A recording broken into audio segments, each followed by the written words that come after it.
Sharma Sam, namaskar, namaste. Good evening to everybody.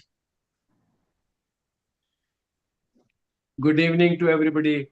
Good evening, Ramnath ji. Good evening, Dr. Sharan. Good evening, Doctor. Hi, Good evening. doctor. How are you? Meeting is Meeting is hereby called to order. Hello, everyone. A very good evening to everyone here.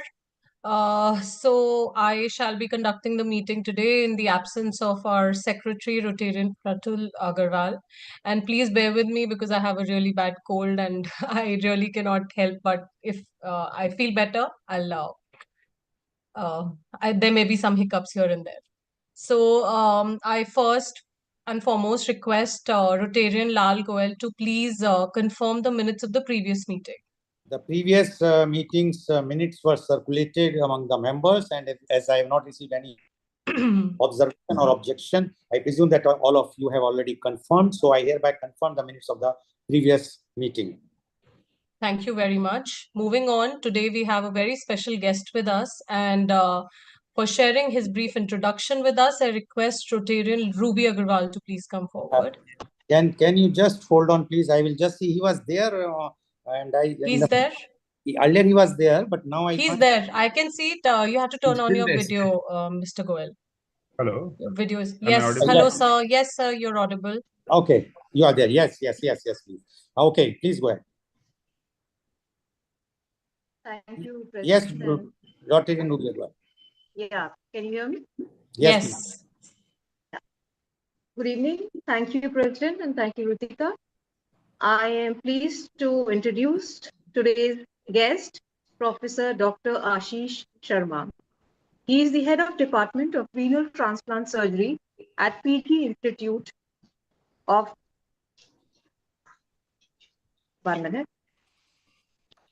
At PG Institute of Medical Education and Research, PGIMER, Chandigarh, India. He is the founder secretary of the Indian Society of Transplant Surgeons, chairman of Organ Transplant Trust, PGIMER, Chandigarh. His active involvement in establishing deceased organ donation at PGI Chandigarh led to nearly 600 deceased donor kidney transplants in addition to 4,000 living donor kidney transplants. He initiated pancreas transplantation at PGI Chandigarh in 2014 and has performed 58 such transplants with leadership positions in the country. He established donation after cardiac death at PGI, leading to 29 kidney and 1 pancreas transplants from such donors. He started training courses in kidney and pancreas transplantation at PGI. He is a member of the National Advisory Committee for formulating guidelines on deceased donor transplantation and National Health Authority. Welcome, and over to you, Dr. Sharma. Thank you. Thank you very much for a nice and a kind introduction. I'm really pleased to know that we have a Rotary Society specifically for organ donation and is working in this area. And the topic given to me today is very close to my heart. This is something which is happening all over the globe, and we are fortunate that we could initiate it in small steps at our institute.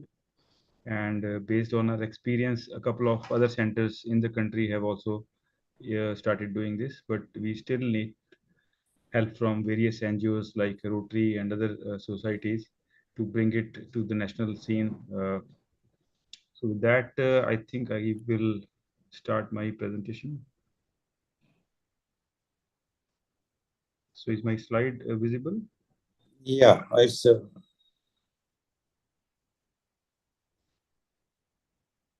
Okay, so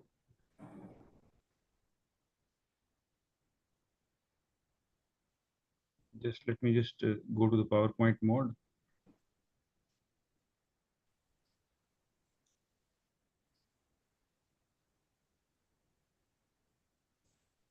So organ donation is suddenly become very important for our society. So we can't see your screen. There's screen sharing video is showing, but there's no visual there. Yeah, even I was wondering what's happening there. Maybe you just can reconnect. try to redo it. I Yes. think the network issues.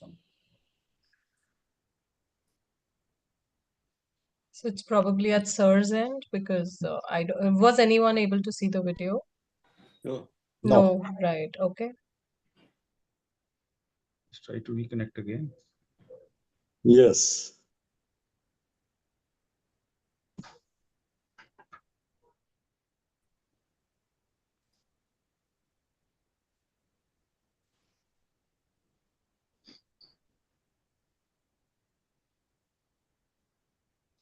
Hi, doctor.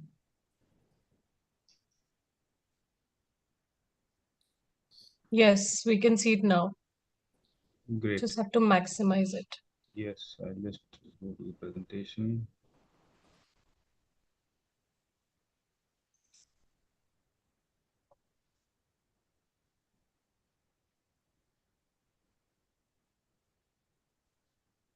So the icon below on the, yeah, Yes, yeah, I think it's covered very. yes.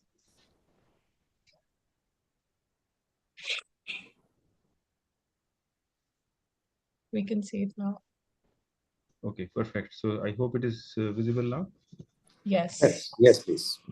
Yes, so I'll just give an overview of what disease donation is all about, how are the statistics across the globe, and then some details about our own country and what change can we make. So why do we need organs? Because organ failure is becoming very common. In fact, if we have 20 people sitting in this meeting, so three of us are going to have chronic kidney disease. So 1 in 7, 15% of US adults have chronic kidney failure. And 90% of them actually do not know that they've got something wrong with their kidneys, which is very scary. And about half of the severe patients with severe CKD actually also do not know that they've got kidney disease, which means they are actually nearing a replacement therapy and still they don't know there's something wrong in them. So is it only the US data? Because we do not have such an organized registry for our own country. But I looked around different studies. So we've got studies across the different states, which says very different statistics, but close to 15% is what we can see in our own country as well. So this is about kidney disease, and in the similar way, we also are having other organ failures like liver disease, heart failure, lung failure, and we've all seen that these things are now becoming more and more common, and we know some of our relations or friends who are being managed with these kind of illnesses. So why are they becoming more common? I think it's not very difficult to ascertain that. Our diet has changed, our lifestyle has changed, we are living longer, we are able to manage these conditions in a much better way. 20 years ago, if you got a kidney failure, there are 90% chances that you would not see the second year after being diagnosed with kidney failure. And now we've got patients who are living for as long as 20 years on dialysis, or maybe we've got a patient who's had a transplant done 45 years ago. So these patients are now living longer, and when they live longer, one organ fails and then the second organ fails. So some organ failure is bound to have it.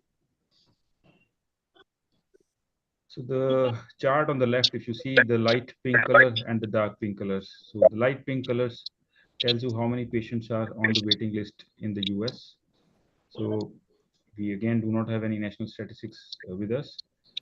So you see that there's a huge gap between the light pink and the dark pink color, especially for the kidney failure patients. Why? Because kidney failure patients can be maintained on dialysis, so they keep on waiting. But for the other organs, they do die. And the US stats tell that about 17 patients die each day waiting for an organ transplant.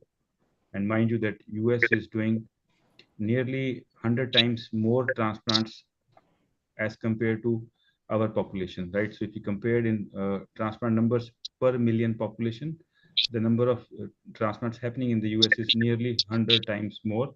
And despite that, about 17 people die each day. So you can imagine the number of people dying in our country daily waiting for that organ.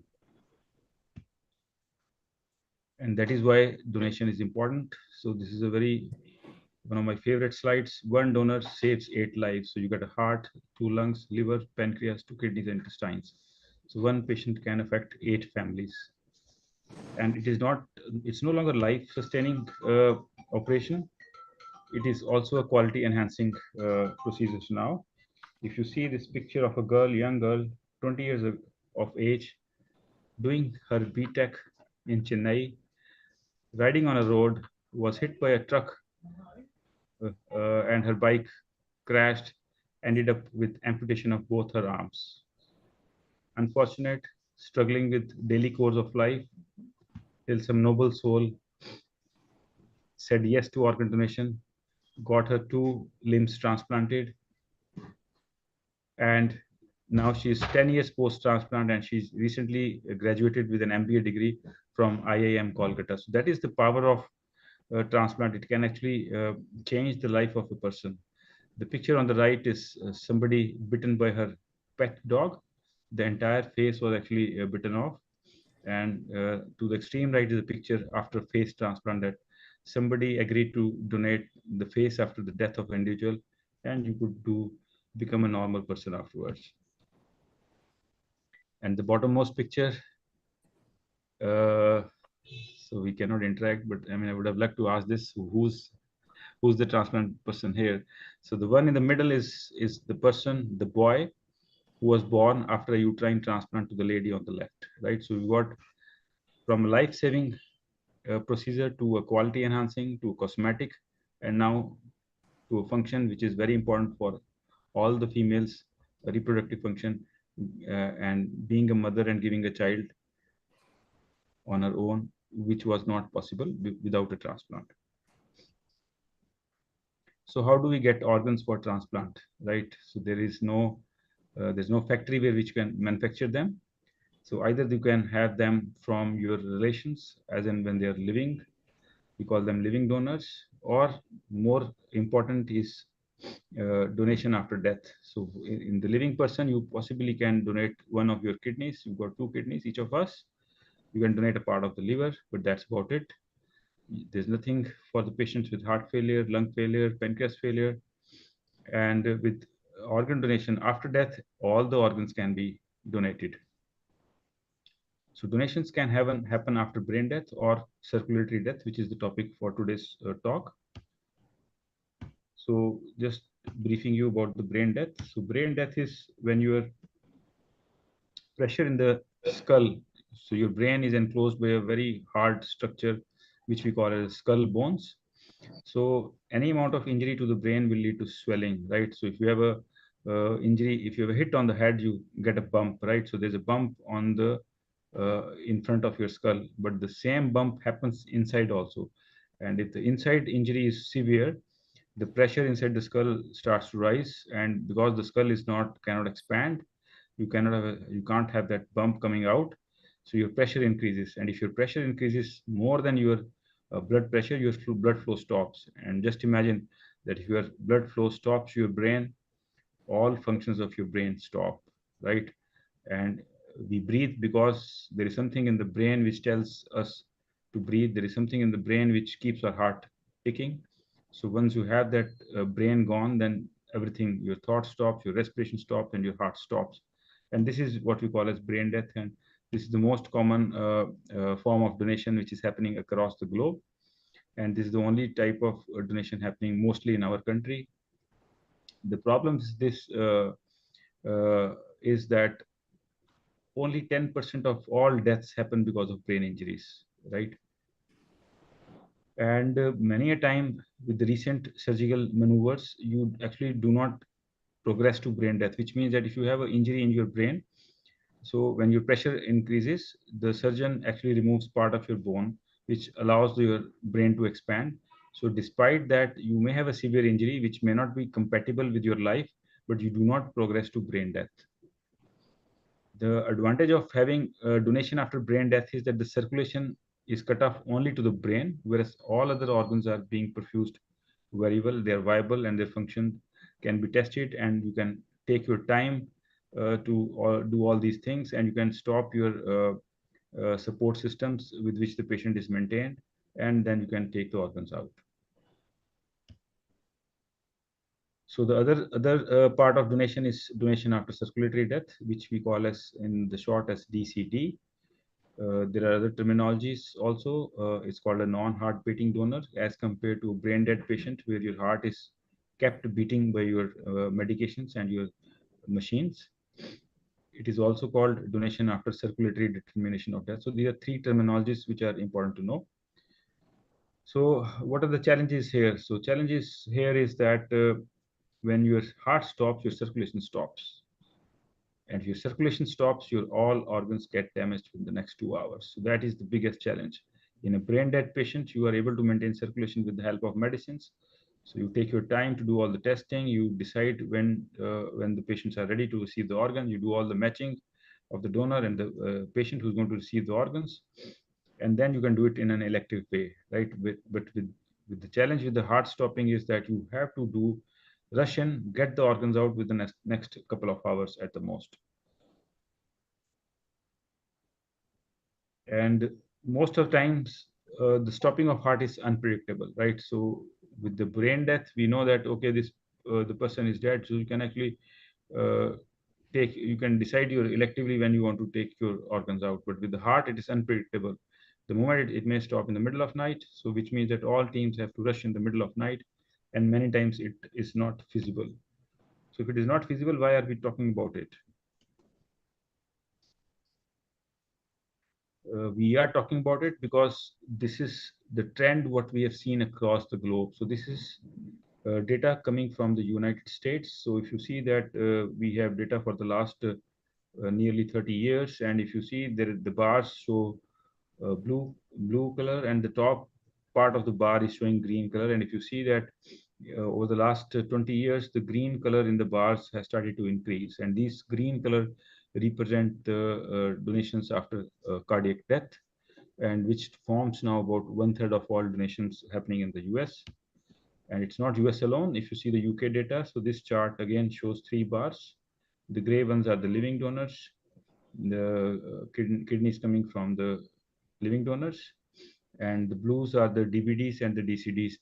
The light blue are the brain dead donors, and the dark blue are the DCD donors, the cardiac dead donors. And if you see that about 44% of all donations happening in the United Kingdom are coming from donations after a circulatory death. And these are the total number of organs which has been donated and used after this circulatory death. So about 15,000 kidneys, about 6,600 livers, and many pancreas, lungs, hearts, and intestines have been used. So why is this increase in donation? Why we need to understand it if we want to apply it here.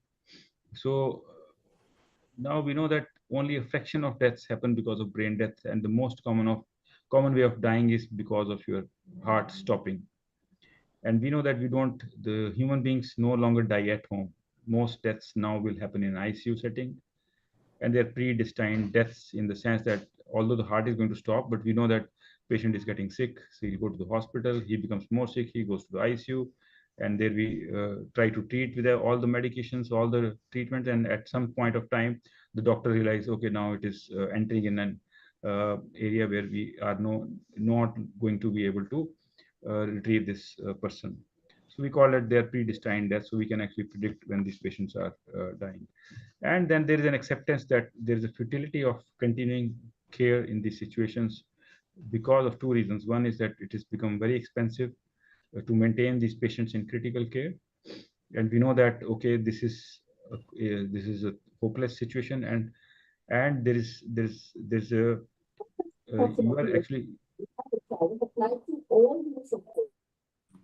you are actually giving some agony and pain to the patient when you are continuing these treatments in a hopeless situation. For example, that you are pricking them day in and out to get some sampling done, or you're giving some injections, or you're doing some procedures. So as long as the patient is in the ICU, he is going to be inflicted with some pain and some difficulties, right? So should we be doing all this in a patient who's not going to live with all possible treatment which is known in this world? So clearly, if you ask anyone, the answer is going to be a no. And for that reason, you have got some advanced directives, which you can actually, when you are alive, I'll come to that in my later slide. So in these situations, you can actually declare when you are alive that what should be done in this kind of situation. Either you can actually give a full workflow, what is to be done, or you can actually delegate somebody else to take this decision when your mentation doesn't permit you to take it.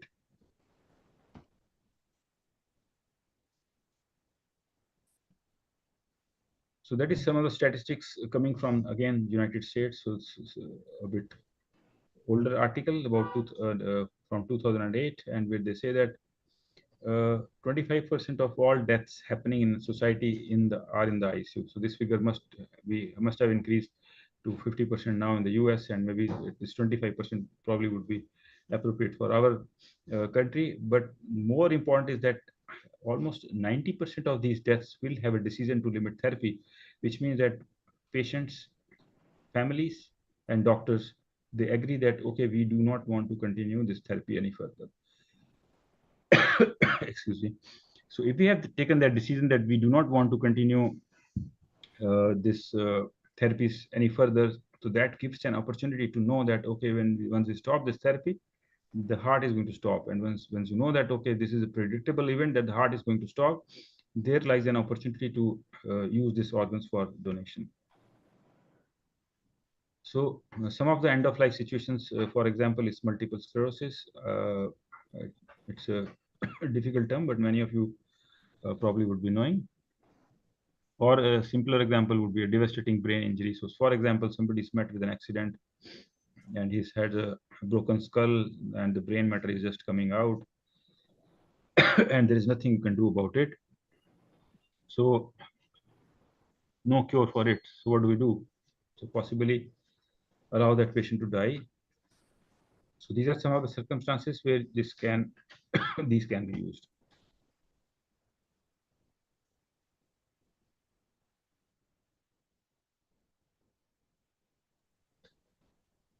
So recently, a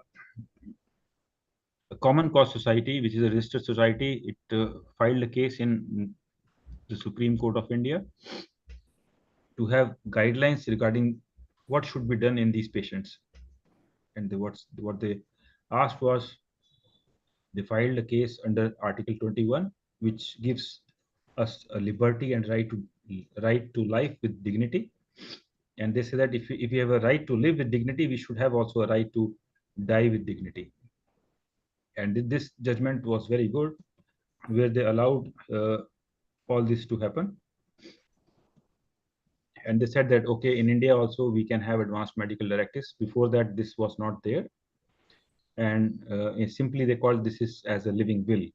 So just like we write a will, what should happen to our estate after we die, in a similar way, we have a right to mention what should happen to your body when you die, or what should happen if you are in a state where your organs have failed and there's no hope to live, whether you would like to remain on a ventilator till your heart stops, or whether you want that the ventilator should be taken off, or no unnecessary procedure should be carried out and should be left to die in a dignified way. So it states that, so this becomes a legal document which is taken and made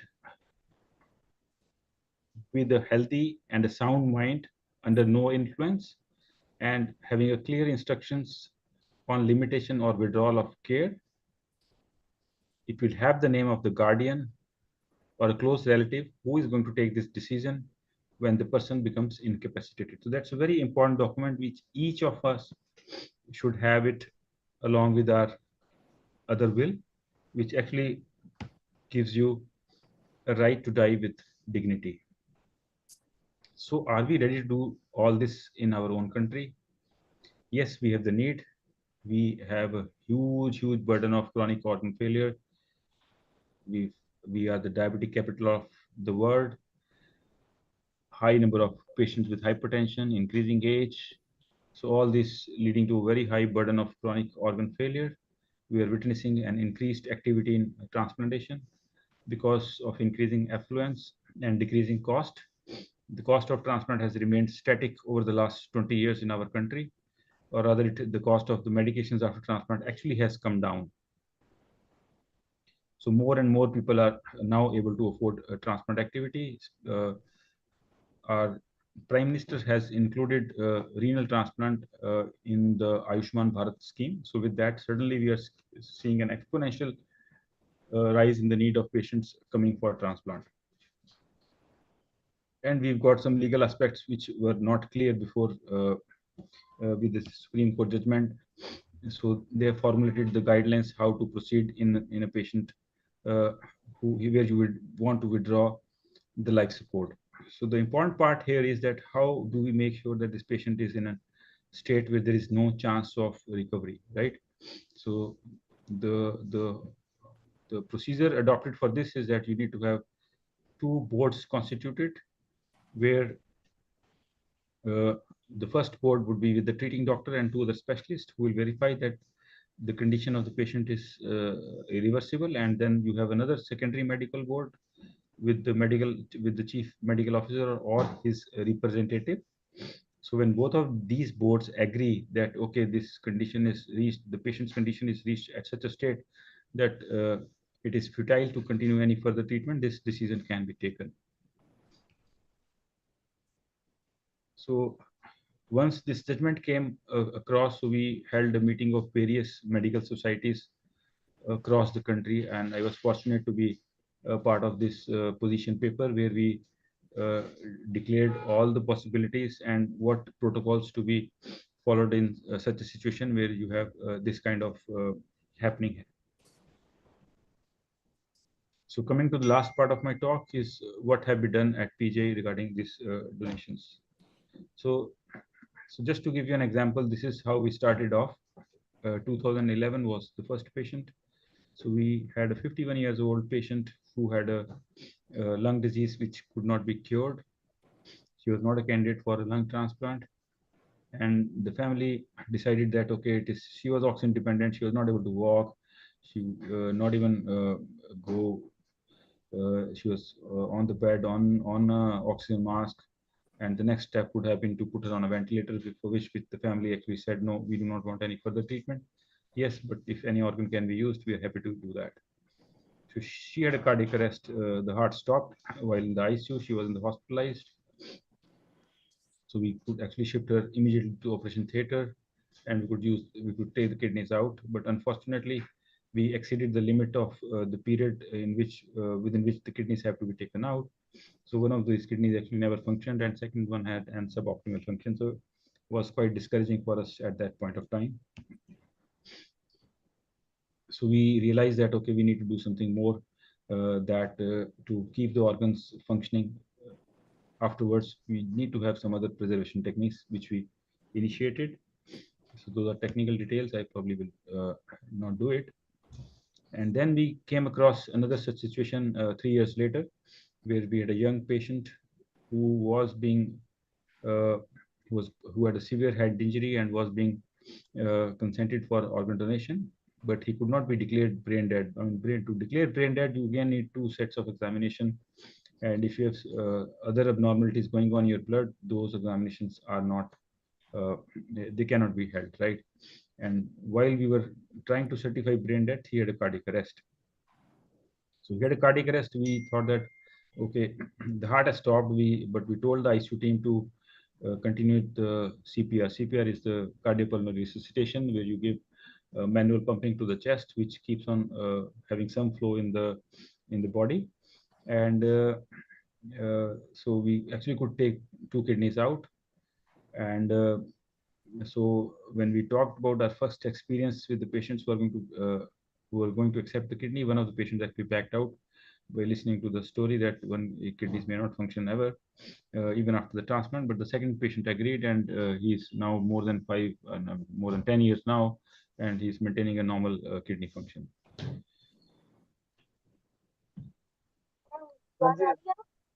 So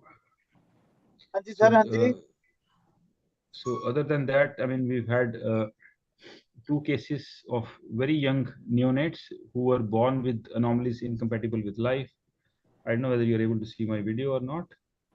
We can see. Okay, right. So, But sir, we can't hear. Is there a volume to it? so yeah, this volume, I think that probably will be too low. So I'll just keep on dictating that. This is in Prime Minister Modi ji's Man Ki Baat 99th episode. So this was a young child who was born with anomalies which were incompatible with life. She had some very brain was not developed. So there is no way she could have lived beyond a certain age. And then the parents, she came to us and the parents decided to donate the organs of this child. And she was the youngest. She still remains the youngest donor of the country. And so this was highlighted in that episode.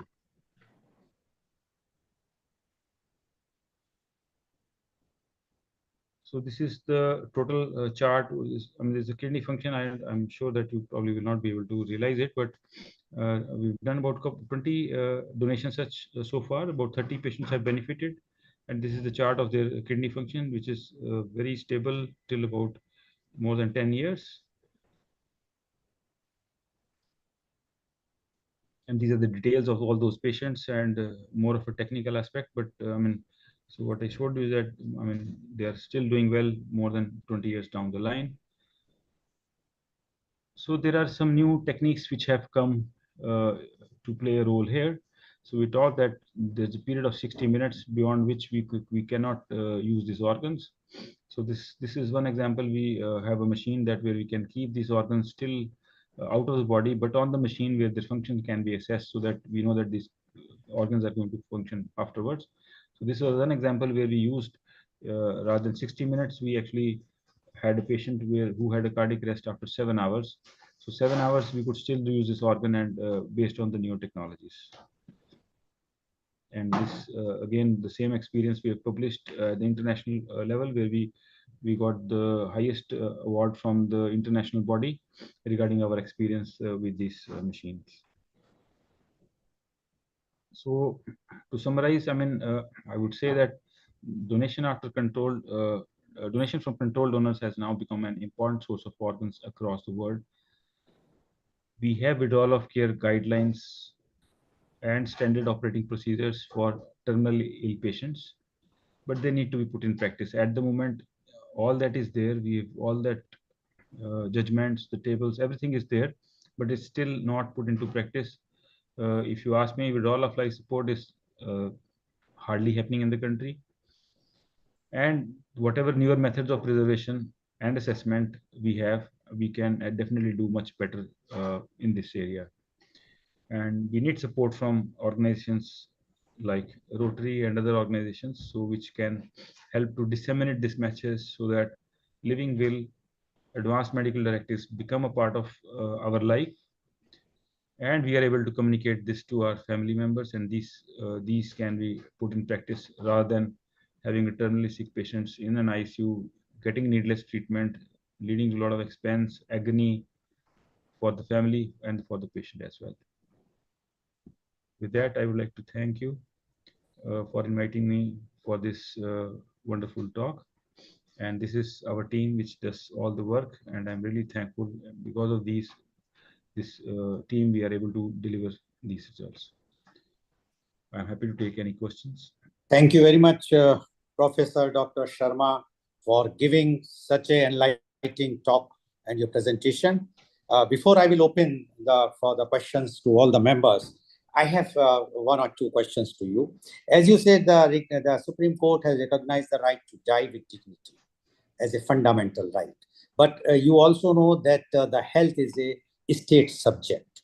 And as per my knowledge, as per the reports appeared in the newspaper, the Karnataka is the first Indian state to formally implement the Supreme Court's directive on the right to die with dignity for terminally ill patient. Now, this was done a couple of months back only. It is not earlier. And I think, if I'm not wrong, either in 24 and or the 25 week.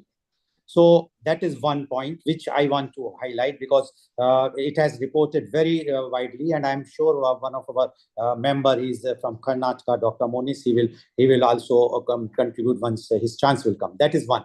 Secondly, as you know, that the organ donations are covered under THOA Act of 1994, the Parliament Act, amended subsequently. But till now, there are no specific guidelines as far as the cardiac arrest donation. Can you just enlighten us about that? I'm really impressed by your knowledge in this sphere. So you're absolutely right that health is a state subject, and Karnataka is possibly the only state. I mean, it's not the only state, but Karnataka recently passed this as their SOPs in their state. So Gujarat is another state where it is done, and if there is a judgment coming from the Supreme Court, it becomes a valid law. So which means that it can still be applied anywhere in the country. So you will never be challenged for it unless the state adopts something against it. So it is still remains applicable unless the state adopts something contrary to it. But yes, if there are SOPs, it would be wonderful. So that is why I showed our position paper where all the societies sat down, experts from all the societies sat down, and they formulated what should be done once you are facing this situation. But these SOPs have been vetted by NOTO or not? So as far as THOA is concerned, so THOA has equated cardiac death to brain death. So THOA has specifically pointed out that, okay, they legalized brain death and they equated it to cardiac death. And they say that donation is permissible. So they do not say that you cannot use organs after cardiac death, right? In that situation, we probably would not be using whatever we've done at PGI. So it does not say that. On the other hand, it only says that, okay, you can use your organs after brain death or circulatory death. Yes. And so as far as NOTO is concerned, so NOTO is a body which has a different role. NOTO is actually involved in organ allocation, raising awareness regarding organ donation. It does have a responsibility to be involved in these protocols, but that's not the mandate for NOTO. It is mainly for allocation, sharing, data capturing. That is the main mandate of NOTO. The joint paper which we have, the director NOTO is also a part of that. So in a way that it has been endorsed by them. But definitely there is no official statement from the NOTO's office, but I don't think that is a deterrent. At the moment, the deterrent is the practice in the ICU, right? Most people in an ICU, in a situation where there is no hope of life, will continue to be on a ventilator, will continue to receive unnecessary treatments, and they will die only, they'll be declared dead only their heart stops. So that is the practice which we need to change. Or in some situations, the doctor will say, "Aap patient ko ghar le jao," what we call is as lama, dama, left against medical advice, where the patient is sent home and is let to die either in an ambulance, where the relatives are struggling to know what is to be done now, or is taken home, where he dies, and then the relatives again go back to the hospital to get a discharge death certificate. So I think this is the practice which we need to change for the betterment of our society. Doctor, you are right, but the thing is, like, the SOPs are fixed, that that's after 6 hours, so and so committee will again check, and then the as per the wait list, so and so the organ will go to so and so patient. But here you are saying the time is very essential, and the time is very short. So it means if there is a cardiac death donation, it will the organs will be utilized in the same vicinity of the hospital or the city. But there are many cities in the country where only one hospital which is doing the transplant. It means the wait list of that hospital will only be utilized, or the organs can be sent by air or by making green corridors to other cities or not. So my apologies again for underestimating my audience. That's a very pertinent and a valid question. Fortunately for us that we've got now newer technologies where you can actually, I showed you one picture where the kidney was being maintained on a machine. So same machines are now available with which the organs can be perfused. So the time limits now have suddenly changed, right? So that is how the West has been doing so many donations now. The rise is only because the newer things have come up, that the moment the patient dies, we start to the moment the heart stops, we restart the circulation by putting what we call as ECMO device, if you've heard of it, or cardiopulmonary bypass device. So we take these organs onto a bypass machine. The heart is not being perfused there in most circumstances. In some, it may still yes be. So these organs can be still maintained on these artificial devices, so that emergency or the exigency of time is now not there. Okay. My last question, which is also very important. You mentioned in the Supreme Court judgment that the designated person who will be there in the living will decide about the to execute the will or not. Can the designated person, if he or she says no, still you can take the organs? So that depends on how the advanced medical directives have been laid out, right? So it becomes the primary duty of the treating doctor to execute those advanced medical directives. If it is clearly laid out that if I'm in such a situation, this is what has to be done, then that has to be executed, irrespective of whatever the person who's been nominated he says. But if he has left that decision to the person, then obviously we have to go with his thoughts. Because as per the THOA, until unless the person, family, close relative will not say yes, they can't do for the brain death. But here, when the Supreme Court judgment very clearly says that the will has to be for a designated person, and designated person can be son or wife or whosoever. If he or she says no, because I will tell you, the practicality in India is what you are saying, that ICU death, 85% of the cities are not having transplant, forget transplant centers, even the retrieval centers in India. This is the fact.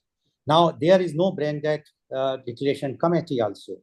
How you think that this law is beneficial for those 85% cities of country? Number one. Number two, if you say the designated person is having no say, the doctor has to decide, then the Supreme Court should not have put this particular clause in the judgment. So now, see, there are two aspects to what we are saying regarding advanced medical directives. So advanced medical directives is not equal to organ donation, right? We have to de-link the two.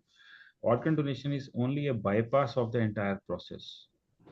The purpose of advanced medical directive is to let somebody die with a dignity, right? Not to have unnecessary treatments and unnecessary expense.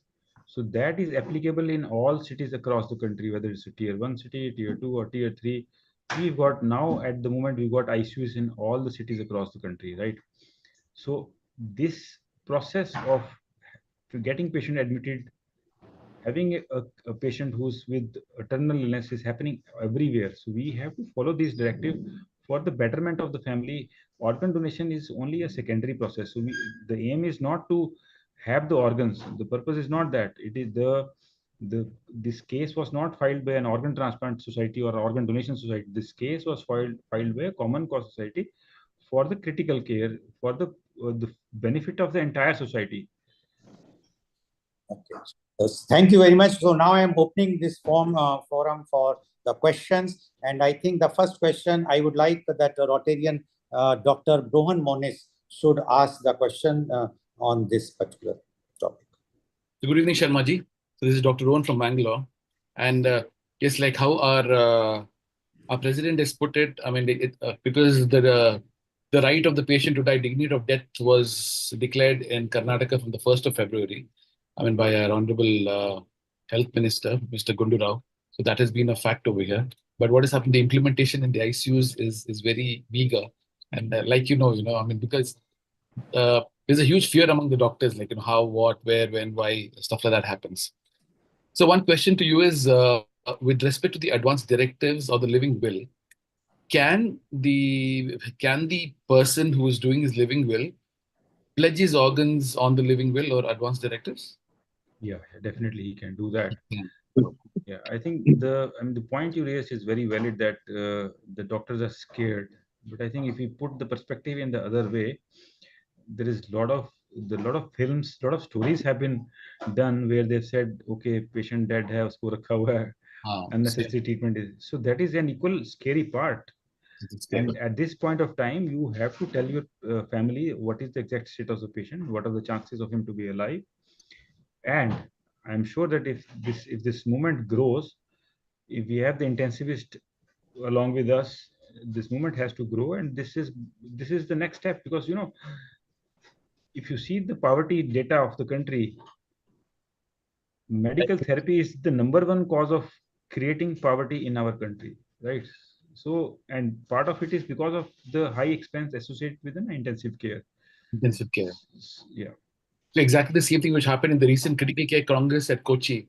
I think the Indian head of the Indian head of the organ transplantation unit was there. I think his name is Dr. Anil, and he was given an honorary thing of critical care, and he was insisting that the intensivists talk about brain dead, declare and promote organ donations, especially in the ICUs. Yeah. This was the mainstay. Yeah. Thank you, Sharmaji. Okay, thank you very much, Rotary and Dr. Moniz. But the question is, even if it is mentioned in will, and if the close family says no, can the doctors take out the organs or not, Dr. Sharma? So technically, yes. Practically would be difficult. Okay, fine. That's the answer. Okay, because I will tell you the opt-out system which is prevailing in UK, although opt-out system is very, very clearly mentioned that once a person has not opted out, his or her organs belongs to the state, and those organs can be taken out. But still, in the even in UK or the Europe, they are maintaining the practice. They ask the family. If the family says no, they are not taking those organs. This is a prevailing practice there. So even if a person mentioning in the living will, if the family says no, in India, we are so much emotionally connected. It's impossible to donate the organs. 100% agreed. Okay, thank you very much. Okay, Rotarian Professor Dr. Sudhir Saran wants to ask question. Thank you, Dr. Sharma, for a wonderful presentation. One point is relating to logistics. In case of brain death, we get more time for retrieval and organ transplantation to the recipient.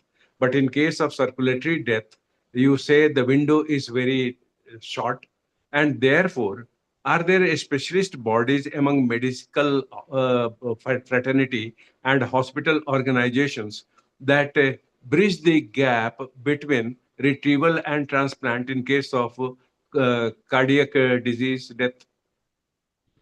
So whatever activity regarding this organ donation after circulatory death has happened so far, so organs have been used in the same hospital where the donations have happened so far, right? But we do have technology in our own country. We actually have our meeting, and we have actually made protocols regarding the same also, that we can keep these organs perfusing with this either the cardiopulmonary bypass machine or the ECMO machines, which have become common after the launch of eCPRs, if you have heard of eCPRs, or with the COVID, we had those ECMO machines. eCPR is when you're doing a CPR in a young patient, he doesn't revive, you put him on an ECMO machine. So now we are having patients who are being resuscitated with eCPR, but we're not able to resuscitate.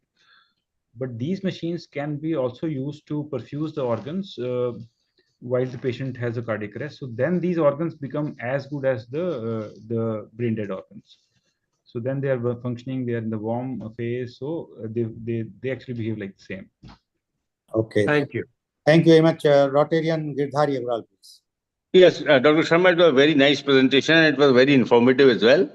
And what I would like to know, the perfusion you said can be a person with a cardiac arrest or circulatory stoppage or whatever. So that person can be moved from one city to another regarding perfusion as well. No, to maintain all the organs. No, we cannot move the patient, but Okay. so I mean, I think we are only talking about the CABG machine, right? So maybe ECMO machine may not be available in most of the places, but I think even the heart surgery is now happening in tier 2 cities at least, not in the tier 3, but tier 2 cities we're doing heart surgery. So wherever heart surgery is happening, we have a CABG machine, and those CABG machine can be used to perfuse these organs. Once the organs are perfused, then they can be transported. Okay, thank you. Thank So you it very is much. not going to happen right away. I mean, it's something. It's a newer technology. It's just we are just putting our thoughts on it. We have completed all the SOPs for it, and we yet to do that in the country for the first time. But overseas in the US, it is transformed the DCD scenario completely. That now more and more DCD organs are being put on machines, and they work like normal brain dead organs. Great. Thank you. Thank you very much. Now, Rotarian Ramnath Pradeep, please. Yeah, Dr. Saab, it is very nice presentation. I really appreciate, and we got really a lot of information. We got where there is a lot of confusion. When we go and meet the, when we go to public and asking for the organ donation about the program, creating awareness about the program. So these questions do come into focus, and many of the times the people they ask about these things. So it's a very good informative presentation. I am really very happy, and congratulations to you. I have got 2-3 questions to be answered. One is, when a circulatory death takes place, there is the bill is also take place.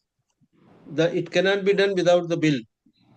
So once the bill is executed, there is a one, in the bill there is a one person who will be appointed. Generally, it is there in the bill, who is going to take charge of all his estates, including after the death, including his organs. And if he doesn't take that call, it means he is acting against the wishes of the bill, the donor. So at that particular time, when the doctors is operating this procedure, why can't he insist that you are supposed to give this? So we've had The similar consent is experience. deemed, whether can be consent, whether it can be deemed to have been given the consent. So we had Because a there similar is no situation. situation available, because it is a wish of the donor. While executing the bill, he has said, I want to donate this. So that's a And it very, should be very good question which you have raised. I mean, we do come across these situations even in the brain dead situations where sometimes the patient himself. One of the situations I remember that the patient himself was a transplant coordinator and had a donor card with him. His wife refused to donate organs. His father said, "Okay, you can go ahead with donation." So naturally, the wife's right after marriage comes first. The father becomes secondary. So we were in a dilemma what to do. So we took the matter to our high court, and the court decided that court asked the wife that okay, we should allow that, and that donation happened. So But there are it can ways be and means. like, sir, you have like a protocol for everything. For this type of, when this type of things happens, the when the organs are, the donated, or organs are, placed. Now, at that particular time, there is no, the protocol which can be created that yes, if this happens, this is the next step which can be taken. I mean, So yes and why no. there is a So need to take the permission? So see, the protocol is very clear. The advanced medical directives have to be executed, right? So there is no second thought about it. So we can get them executed, but the trouble is why? I mean, if we talk to 100 families and if we tell them, see, this is the wishes of your person who was your loved one, even for brain dead patients, so 99% would agree to execute those wishes, right? If they're documented, well documented, most of them would agree. There would be an occasional patient who the family member who will disagree. So I think we possibly will have to let go of these individuals. Okay. The law says you can do it, but I think in the best interest of the entire program, I think we should let go of it. Okay. So there is a need to educate the people who are executing such type of bill. So while executing the bill, yeah, there has to be a very specific provision in the bill itself. Yeah, so that no question can be asked. Yeah, so we'll usually have two witnesses along with it, and Yeah. the purpose of them is to make sure that this is executed. Okay, thank you very much, Rotarian Ramnath Pradeep. But what Thank he you. says again, Dr. Sharma, you said that you have to move to the High Court if the wife said no. Okay, so it is very, very clear that even the will not giving you a license to take out the organs and give until unless, because you know the legal complications will be there afterwards. So anyway, this is my thought. Dr. Ramin Goyal would like to ask a question. So, Dr. Sharma, good evening. I'm Ramin Goyal. I'm a surgeon from Mumbai. So, this concept of to die with dignity, now, obviously, it's not related to organ transplant, as you mentioned. So, how is it different from do not resuscitate kind of situation, DNR, and euthanasia? So, are these different from each other? Just some clarification from you. Yeah, so they are different from each other. So euthanasia is of two types. You have active euthanasia, you have passive euthanasia. Active euthanasia is when you are actually injecting something to actually kill a patient, right? It also can happen in a situation where it's a terminal thing like multiple sclerosis, right? So multiple sclerosis patient involving till your cervical spine, and patient is just lying awake and has no and he wants to die. So in some countries it is legalized, right? So in Canada, in Sweden, Switzerland, so all these countries they allow active euthanasia. In India, it is not allowed. You can have donation after active euthanasia also. In Canada, it is permitted, but in India, active euthanasia itself is not permitted. Second is your passive euthanasia. So your withdrawal of life support is your passive euthanasia. That you have a patient who is on a ventilator, but you are withdrawing support, or you have a patient who is requiring intubation and ventilator, but you decide against it. And the third term is your DNR, do not resuscitate. DNR is that when you have a cardiac arrest, you decide not to resuscitate. That's the bottommost of the ladder. So you have a DNR. If you become more active, DNR means that you have had a cardiac arrest, you are not going to resuscitate. You become more active. You say that, okay, we are going to allow passive euthanasia. You have a patient who's requiring intubation. You are not intubating, but his heart is still there. So but this if you right don't to intubate, die with dignity is at which level of these three? So if you see, I mean, it actually covers all three. Right to dignity covers active euthanasia also. I mean, you imagine yourself to be in a situation that, I mean, I'll just put myself in that situation. I have multiple sclerosis and I'm not able to do any activity. What should I do? It is very painful, right? So you are locked. You cannot move your hand, you cannot move your limbs, but your mind is awake, right?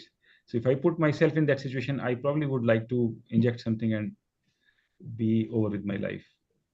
But that's not allowed in India, even with that is not allowed in India. That is the problem, is that it's not allowed in India. We've not reached that state of education and that level of awareness in our society, and it can be misused. Yeah, sorry. The new Supreme Court judgment is basically passive euthanasia and in DNR, isn't it? Yeah, absolutely. Yeah. Okay. And when the organ transplant surgeons are pushing for it, do you think this goes in a sort of, it looks more motivated? I'm just playing devil's advocate. Absolutely. I mean, it's a very valid point. So as a society, we've taken that moral responsibility that first just let the withdrawals happen. Do not go for organ donations. Let that practice be established in the goodness of that cause. Once that practice is established, then step in with organ donation. And even if you are asking for organ donation in these situations, we try to keep these two decisions absolutely separate. So at no point till this decision has been made to withdraw the life care, you will be asked for, or the family would be asked for organ donation. Only once the family has decided, okay, this is the family doctors have decided, okay, this is we want to withdraw. Afterwards, only the decision to ask for donation would be taken. But at this point, as a society, we are not encouraging donation to happen. We are only asking, let the people die with dignity. Yeah, wonderful. Thank you. Thank you very much. Now, Rotarian Deepan Shah, please. Okay, sorry. Oh, sorry. You want to ask a question? No, go ahead, please. Go ahead. Okay, Dr. Deepan Shah, please. Yes, hello, good evening, India, and hello, all fellow Rotarian, Mr. Goel, and wonderful presentation by Dr. Sharma. It is really touches me because he's hands-on experience on it. So I have two, three things to say. First of all, what I understand, the next of kin person, when someone loved ones decide to donate, and now it falls on the next to kin person in India. That is unfortunately sad part besides legal. This is all lack of awareness, lack of understanding, and surrounding family, other folks influences too much in India. But by the way, it is very important in India. India is adapting US and Western directives and technology, and using HMP perfusion for kidney, I believe, and other vital organs. So those are very, very used a bigger range of time for the surgeon to transplant when the transport from one place to another city. And as we know, it is critical challenge in organ donation. It's acute shortage of available organs everywhere, especially in India, rural part and tier 3 city to reach to up to the tier 2 city. So this is very good information. That's what exactly Rotary Club of Organ Tissue Donation and other NGOs are doing, this kind of work to make awareness to go to the root of the city, town and villages where we can educate people. But anyway, wonderful presentation, Dr. Sharma, and thank you everyone and Mr. Goyal.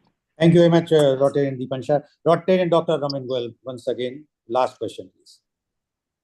Okay, no, I just wanted to know. So, Dr. Sharma, I mean, since in the ICU, so many medicines are being used to keep the patient alive till the decision is taken, does that have any impact on the organs, in terms of medicines used to prop up the blood pressure and all those things?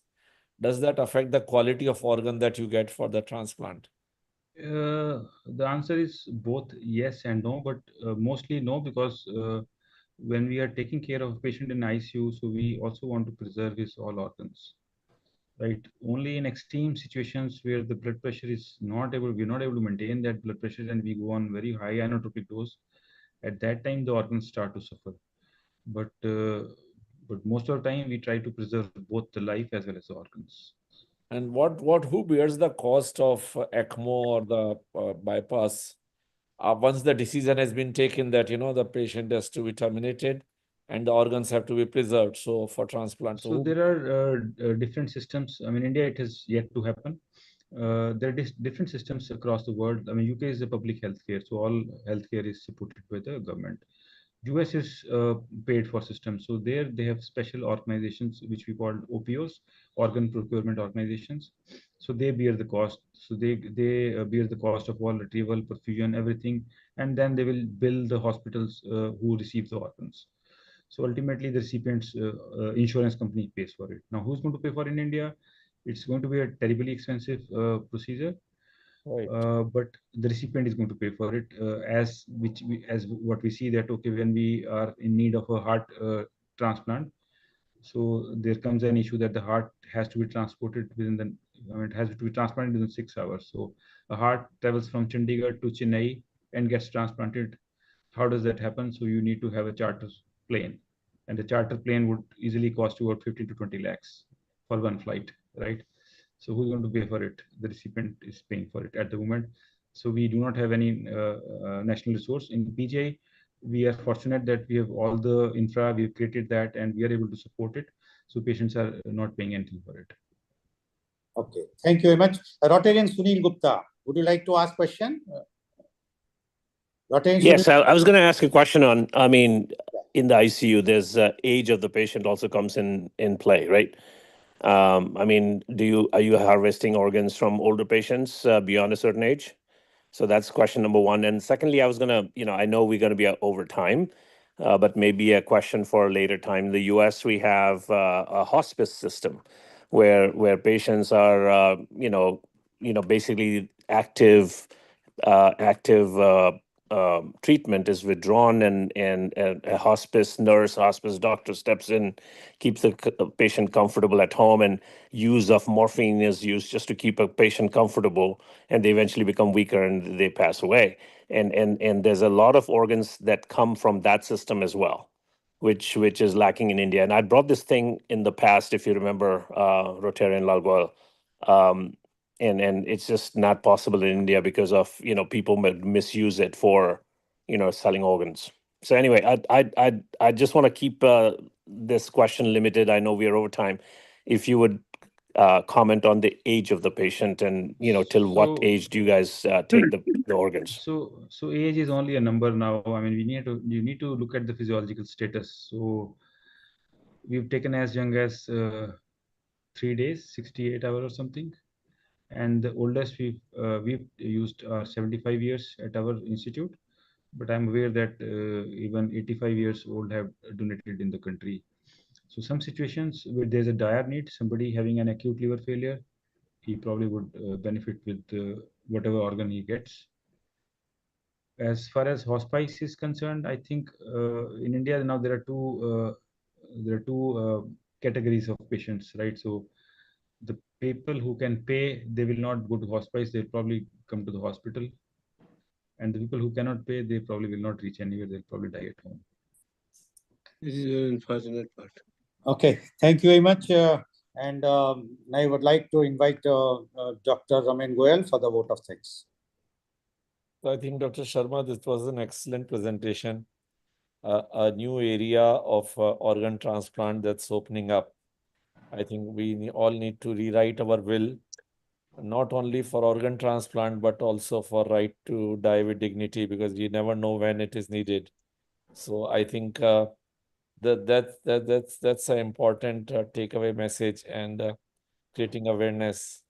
And if this works, the real challenge is PGI is a quaternary or tertiary care center. But if it works in other hospitals and across country, there are a lot of good hospitals in many cities now. This will increase the number of organ transplant to a great extent, and that will help save our patients.